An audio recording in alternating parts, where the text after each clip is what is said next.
మీ ఎలాంటి వ్యాపార ప్రకటనలకైనా వెంటనే మా ఛానల్ సంప్రదించండి. అందరికీ నమస్కారం. నేను శిరీష. ప్రస్తుతం మనతో పాటు ఉన్నారు ప్రముఖ తంత్ర జ్యోతిష్యులు, జ్యోతిష్య రత్న, జ్యోతిష్య సామ్రాట్ చింతల మందరరావు గారు. గురుగారితో మాట్లాడదాం. నమస్కారం గురు.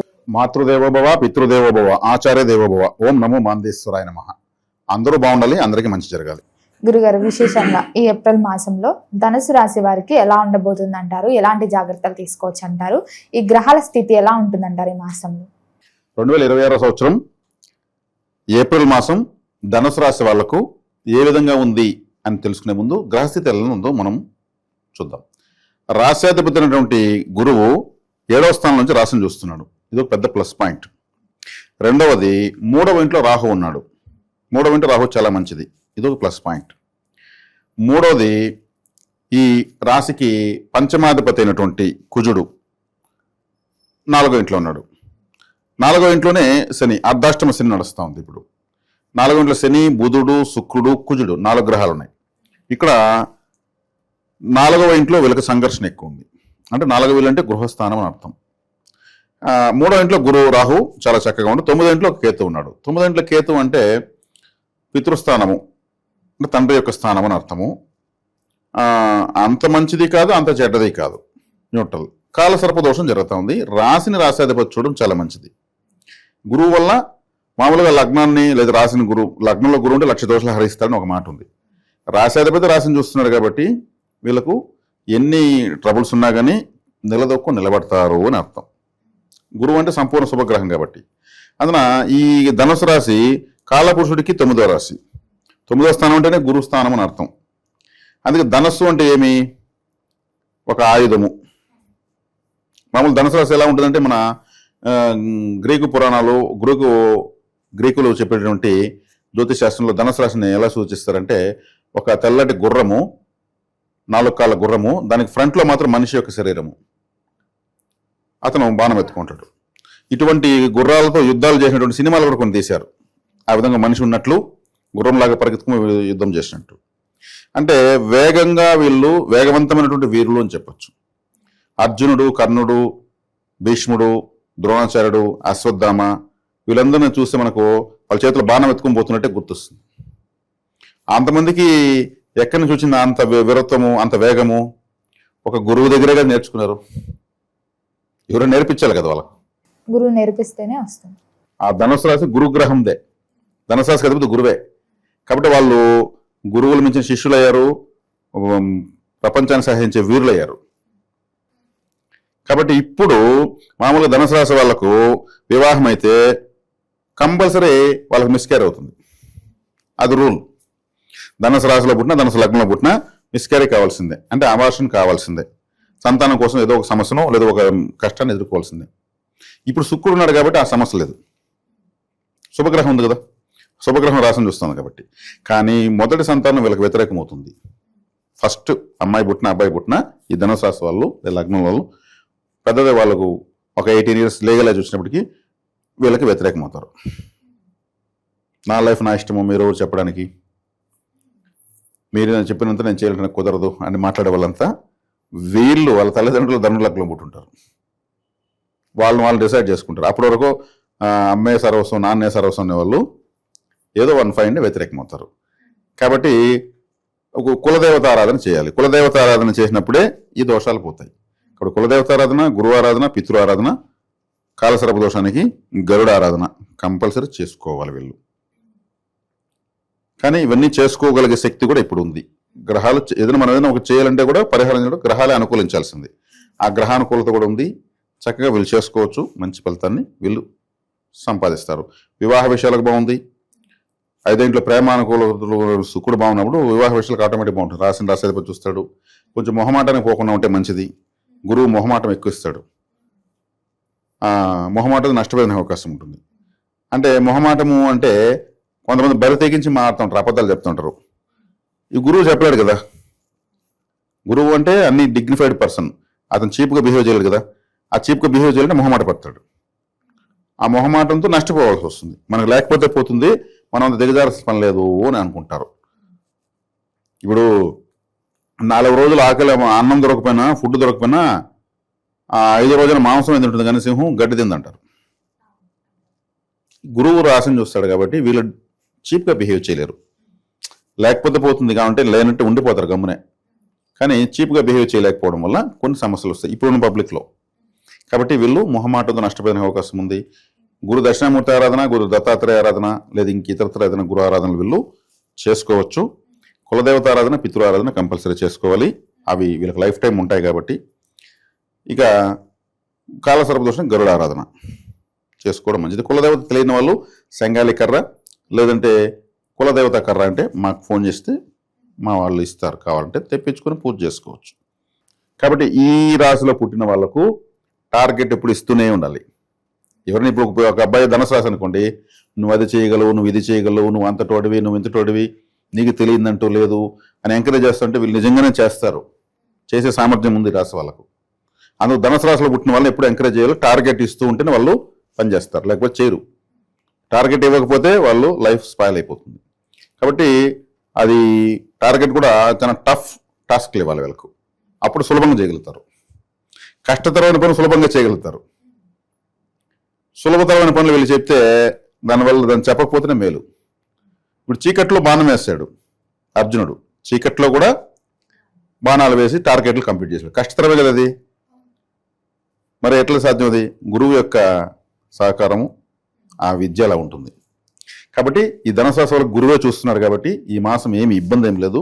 4వ స్థానంలో 4 గ్రహాలు, చతుర్థ గ్రహ కూటమి ఉంది కాబట్టి గృహ, వాహన, ఆస్తులు, ఈ రియల్ ఎస్టేట్ చేసేవాళ్ళు, అదేవిధంగా ఈ బ్రిక్స్ వ్యాపారం చేసేవాళ్ళు, టైల్స్, సిమెంటు, క్వారీస్, కన్స్ట్రక్షన్స్, ఈ రోడ్స్ పని చేసేవాళ్ళు, ఎంత సాయిల్ రిలేటెడ్ ఉన్న వాళ్ళకంతా కాస్త సంఘర్షణగా ఉంటుంది. ఎందుకంటే కుజుడు సాయిల్ రిలేటెడ్, కుజుడు అక్కడే ఉన్నాడు. డాక్యుమెంట్స్ అంటే ఇప్పుడు ఒక ల్యాండ్ ఉందంటే, ఒక లేదా హౌస్ ఉందంటే, లేదా ఏదన్నా ఉన్నాయి, ఒక వ్యక్తి ఉన్నాడు, అంతా డాక్యుమెంటే, ప్రపంచం అంతా డాక్యుమెంటే. ఇప్పుడు పోలీసులు ఏమంటారు, బండి ఉంటే డాక్యుమెంట్ ఎత్తుంటారు. ఒక వ్యక్తిని పరిస్థితి నీ ఆధార్ కార్డు ఎత్తుంటారు. బ్యాంక్కి వెళ్తే పాస్బుక్ అంటారు. స్కూల్కి వెళ్తే టీసీ కావాలంటారు. మార్క్ లిస్టు అంటే మనిషి జీవితము, ప్రపంచము డాక్యుమెంట్ లేకుండా లేదు. ఒకవేళ లేకపోతే దానికి వాల్యూ లేదు, అంతే కదా. కాబట్టి ఈ డాక్యుమెంట్ కారకుడు బుధుడు కూడా అక్కడ నీచపడ్డాడు. అక్కడ కుజుడు ఉన్నాడు, అక్కడ శని ఉన్నాడు, అక్కడ రవి వచ్చాడు. సంఘర్షణ, డాక్యుమెంట్ ప్రాబ్లమ్స్ ఉండడానికి అవకాశం ఉంటుంది. సాయిల్ రిలేటెడ్ ప్రాబ్లమ్స్ ఉంటాయి. ఇప్పుడు ఒక సాయిల్ ఉండింది అనుకో, రియల్ ఎస్టేట్ అనుకోండి, రియల్ ఎస్టేట్ డాక్యుమెంట్ పైన ఆధారపడి ఉంటుంది. ఫ్లాట్ ఉంటుంది, దానికి రిజిస్ట్రేషన్ చేయలేదు డాక్యుమెంట్, సిగ్నేచర్ మించిన డాక్యుమెంట్ ఇంకోట్లేదు. అన్ని డాక్యుమెంట్స్ రెడీ అయిపోయి చివరిలో సిగ్నేచర్ లేకపోతే దానిపైన పెద్ద యుద్ధాలు జరుగుతాయి. ముందు సంతకం పెట్టి మళ్ళీ మారుతూ ఉంటారు. ఏకంగా మాత్రం ఫోర్జరీగా ఉండి చేస్తారు. సిగ్నేచర్కి అంత వాల్యూ ఉంది. ఆ సిగ్నేచర్ నుండి బుధుడే అక్కడ నేర్చబడ్డాడు పోయి. కాబట్టి గృహ వాతావరణము, వీళ్ళు చేస్తున్నట్టు వృత్తి, ఉద్యోగ, వ్యాపారాల్లో సంఘర్షణలు ఉంటాయి. వాటికి గురువు యొక్క అనుగ్రహం ఉంది కాబట్టి దాన్ని అధిగమించగలుగుతారు అని చెప్పచ్చు. చతుర్థ గ్రహ కూటమి చతుర్థ స్థానంలో, 4వ స్థానంలో 4 గ్రహాలు. పంచమంలో శుక్రుడు ఉన్నాడు, మళ్ళీ ఇది బాగుంది. పంచమంలో శుక్రుడు ఉంటే వశీకారం, పంచమ స్థానం వశీకారం. ఇప్పుడు ప్రేమ అంటారు, యుక్త వయసు వచ్చినప్పుడు అంతా ఏమి వాళ్ళకి వేరే ఏం తెలియదు. ఈ ప్రేమలు, ఈ ప్రేమ వ్యవహారాలు ఇవే ఆ వయసులో అటువంటి ఆలోచనలు ఎక్కువ వస్తాయి. కాబట్టి అక్కడ శుక్రుడుగానే ఉన్నాడు అనుకోండి, వాళ్ళకు వేగంగా ప్రేమలో విజయం సాధించడానికి బలం ఎక్కువ ఉంటుంది. శుక్రుడు ఆకర్షణకు కారకుడు కాబట్టి. అదే 5వ స్థానంలో శుక్రుడు ఉంటే వీళ్ళు ప్రేమించకపోయినా ఎవరో వీళ్ళని ఇష్టపడేదానికి ముందుకు వస్తారు. అంటే ఆ ప్లేస్లో అట్రాక్షన్ ప్లానెట్ ఉంది కాబట్టి. కాబట్టి 5వ స్థానంలో శుక్రుడు ఉన్నాడు కాబట్టి కంఫర్ట్ బాగుంది. ఏదో ఒక తెలియని అదృష్టం ఉందని చెప్పచ్చు. శుక్రుడు గొప్ప గ్రహం. ఏమంటే ఎవరైనా సుఖపడాలంటే, ఎవరైనా బాగా బతికనుకో వాడిని శుక్రదశ జరుగుతుంది అంటారు. ఇలా జ్యోతిషం తెలియకపోయినా పర్లేదు, బాగా బతికితే శుక్రదశే చెప్తారు, వేరే దశ ఎందుకు చెప్పరు? అంటే అంటే లక్కు, అదృష్టం అంటే అది శుక్రదశే అని. అటువంటి గ్రహం 5వలో ఉంది, వీళ్ళకి చాలా మంచిది. గురువు రాశిని చూడటం చాలా మంచిది. 3వ ఇంట్లో రాహు ఉండడం చాలా మంచిది. ఇప్పుడున్నటువంటి ఈ 4వ ఇంట్లో ఉన్నటువంటి ఈ క్లిష్టమైనటువంటి ఈ చతుర్థ గ్రహ కూటమిని ఛేదించేదానికి, ఈ ఫజిల్ని ఛేదించాలంటే నాలెడ్జ్ కావాలి కాబట్టి గురువు ఇస్తున్నాడు. కాలసర్పదోషం ఉంది కాబట్టి కాలసర్పదోషం కూడా కేర్ఫుల్గా ఉండాలి. గ్రహాలు అన్నీ కూడా రాహుకేతుల పైన ఉన్నాయి. రాహుకేతులు అంచనా వేయడం ఎవరి వల్ల కాదు. కాబట్టి దుర్గాదేవి ఆరాధన చేయాలి, గరుడ ఆరాధన చేయాలి, గురువు ఆరాధన ఇంకా ఎక్కువ చేయాలి. గురువు అంటే తల్లిదండ్రులే మొట్టమొదటి గురువులు. అక్కడ మాతృసేవ, పితృసేవ ఎక్కువ చేయాలి. పితృ దోషం ఉన్నటువంటి రాసేది లైఫ్ టైం పితృదోషం ఎవరికి ఉంటుందంటే ధనుసు రాశి వాళ్ళకు ఉంటుంది. ఇక గోచరాల పట్ల జాతకాలు అటెండ్ ఉన్నాయి. ధనుసు రాశిలో పుడితే వాళ్ళకి లైఫ్ టైం పితృదోషంలో పుట్టారని అర్థం. కంపల్సరీ పితృపరిహారం చేస్తూనే ఉండాలి. వీళ్ళు చేస్తే తర్వాత వాళ్ళ పిల్లల జాతకంలో పితృదోషం రాదు. గురుగారు, ఉద్యోగ వ్యవస్థలో ఉన్న వారికి, కొత్తగా వ్యాపారం స్టార్ట్ చేద్దాం అనుకున్న వారికి ఎలా ఉంటుందంటారు ఈ మాసం మరి? బాగుంటుంది. రాశ్యాధిపతి రాశిని చూస్తున్నప్పుడు లక్ష్య దోషాలు హరిస్తాడు రాశిని చూస్తే గురువు అని నేను చెప్పినప్పుడు వీటన్నిటికి కూడా ఏమీ ఇబ్బంది లేదు, అధిగమించవచ్చు, పెట్టుకొని చేసుకొని వెళ్ళచ్చు. కొన్ని రిస్కులు రావాలా, ప్రతి ఒక్కరికి కొన్ని రిస్కులు వస్తేనే గొప్ప వాళ్ళు అవుతారు. ఏ రిస్క్ నాకు రాకూడదు అనుకుంటే వాళ్ళు దురదృష్టవంతులు అవుతారు. దాన్ని అధిగమించే శక్తిని దైవికంగా తెలుసుకోవాలి. కాబట్టి ఇప్పుడు 4 గ్రహాలు ఉన్నంత మాత్రాన అవేమి జీవితాంతం ఉండవు, అవి కూడా జరిగిపోతూ ఉంటాయి. ప్రయాణం 360 degreesలో గ్రహాలు తిరుగుతూ ఉన్నప్పుడు ట్రాఫిక్ జామ్ అవుతుంటాయి. ఒక్కోసారి 4, 5, 6 గ్రహాలు ఒకే చోటకు వచ్చేస్తాయి. ఆడ గ్రహ సంఘర్షణ. ఇప్పుడు మనము యూనివర్స్లో సోలార్ సిస్టమ్ అని కొడితే, గెలాక్సీ అని కొడితే మనకు గ్రహాలు జూపిటర్ ఎలా ఉందో కనిపిస్తుంది. రియల్గానే అన్ని గ్రహాల సిస్టమ్ కనిపిస్తుంది. ఆ గ్రహాలు తిరుగుతూ ఉంటాయి. కొన్ని వందల కిలోమీటర్ల మేర ఆ గ్రహం చుట్టూ పెద్ద పెద్ద గీతలు తిరుగుతుంటాయి. అవే వలయాలు అంటారు, ఆరా అంటారు. గ్రహం యొక్క ఆరా. గ్రహాలు దగ్గరికి వచ్చాయనుకో, ఈ గ్రహం యొక్క వలయాలు ఆ గ్రహం యొక్క వలయాలు డాష్ కొడతాయి కదా, ఆ వలయాల్లో కూడా గ్రహ శకలాలు ఉంటాయి, రాళ్ళుగా తిరుగుతుంటాయి. అవన్నీ కూడా ఆ వలయాలన్నీ టచ్ అవుతాయి. టచ్ అయినప్పుడు ఏమవుతుంది? పెద్ద సంఘర్షణ పుడుతుంది అక్కడ యూనివర్స్లో. 4 గ్రహాలు టచ్ అయ్యి ఒకే రాశిలోకి 30 degreesలోకి వచ్చేసాయి. 30 degrees 4 గ్రహాలు ఉన్నాయనుకుందాము. 7.5 degrees ఒక గ్రహం ఉంటుంది అలా లెక్కెత్తుకుంటే. 15 degrees 2 planets, ఇంకో 15 degrees 2 planets ఉన్నాయనుకుందాం. అప్పుడేమవుతుంది? 2 బస్సులు పక్కకు వచ్చేసినాయి అనుకోండి, గుద్దుకునే అంత పరిస్థితికి. ఈ బస్సు యొక్క ఫోర్సు, ఆ బస్సు యొక్క ఫోర్సు మధ్యలో మా బస్సు కిటికీ సైడ్ కూర్చునే వాళ్ళకి టెన్షన్ పెరిగిపోతుంది. సేమ్ అంతే. అందుకే ఎక్కువగా షష్టగ్రహ కూటమి వచ్చినప్పుడు ప్రపంచానికి ప్రళయాలు, యుద్ధాలు, భూకంపాలు, అగ్నిపర్వతాలు, మహమ్మారులు, వైరస్లు ఏదేదో వస్తాయని దానికి కారణం ఇది. ఈ గ్రహాల ఆరాలు మిక్స్ అవుతాయి అక్కడ. ఇవన్నీ మిక్స్ అయ్యి భయంకరమైన శబ్దంతో ఉజ్జను ఒట్టు మళ్ళీ ఇట్లా వెళ్తాయి దూరంగా. అలా వెళ్ళడానికి కొంత టైం పడుతుంది. గ్రహాలు గుద్దుకోవు, ఆ వలయాలు టచ్ అవుతాయి. ఇది అసలు శిస్సులు విషయం. కాబట్టి ఇప్పుడు అందుకే మీనరాశి 4వ ఇల్లు సముద్రము. మీనరాశి అంటే ఈరోజు వార్షిప్స్ని సముద్రంలో కూలుస్తున్నారు. సముద్రంలోనే పెద్ద వార్షిప్ను కూల్చారు శ్రీలంక తీరంలో. ఇరాన్ వాళ్ళది, అమెరికా వాళ్ళు. 87 మంది ఎంతోమంది సిబ్బందులు అట్లే గల్లంతే చనిపోయారు. ఆ షిప్లో ఉన్న అందరూ చనిపోయారు. 23 మందిని ఏమో కాపాడారు, ఇంకొంతమందిని ఏదో హాస్పిటల్ తీసుకెళ్లారు, ఇంకొంతమంది సముద్రంలో పూశారు. సముద్రంలో జరిగింది చూడండి. కుజుడు శని సముద్రంలో ఉన్నారు, యుద్ధం అక్కడే జరుగుతోంది. గ్రహాలు గ్రహ సిద్ధాంతం కరెక్ట్ అని చెప్పడానికి ఇది ఈ మధ్య వచ్చిన గ్రహణం కూడా విదేశాలకే కనిపించింది, మన దేశానికి కనిపించలేదు. మన దేశము ప్రశాంతంగా ఉంది, కనీసం ఒక అగ్గిపుల్ల కూడా గీయదు మన భారతదేశం. యుద్ధం కాదు కదా, అగ్గిపెట్టి కూడా గీయదు.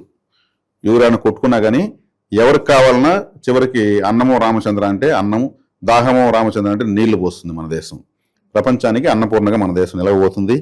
భారతదేశమే అందరికీ బాస్ట్గా నిలవబోతుంది. ఈ దేశంలో హ్యూమానిటీ ఉందని ప్రపంచ దేశాలు ఇప్పటికే గుర్తించేశాయి. అన్ని దేశాలు, ప్రపంచం అంతా కూడా భారతదేశం వైపు పరుగులు తీయడానికి సిద్ధమైపోయింది. ఇప్పుడు దుబాయ్ లాంటి సేఫ్టీ కంట్రీస్, డెవలప్డ్ కంట్రీస్ కూడా మిసైల్స్ పడుతున్నాయి. ఎయిర్పోర్ట్ పైన పడింది, బుర్జ్ ఖలీఫాను కొడతామంటున్నారు. అట్లా ఖతారు, ఎన్నెన్నో దేశాల పైన వచ్చి బాంబులు పడిపోతున్నాయి. సేఫ్టీ ఎక్కడుంది అక్కడ? మన దేశం ఎవరిని ఇబ్బంది పెడదు, ఎవరు వచ్చినా ఆదరించి అన్నం పెడుతుంది. కాబట్టి ప్రపంచం భారతదేశం వైపు చూసేటువంటి శుభ పరిణామము ఇటువంటి యుద్ధాల వల్ల మన దేశానికి వస్తుంది. ఎందుకంటే ఇప్పుడు గురువు అనేటువంటి పాత్రను మన దేశమే పోషిస్తాం తప్పితే ఇంకెవ్వరు లేరు.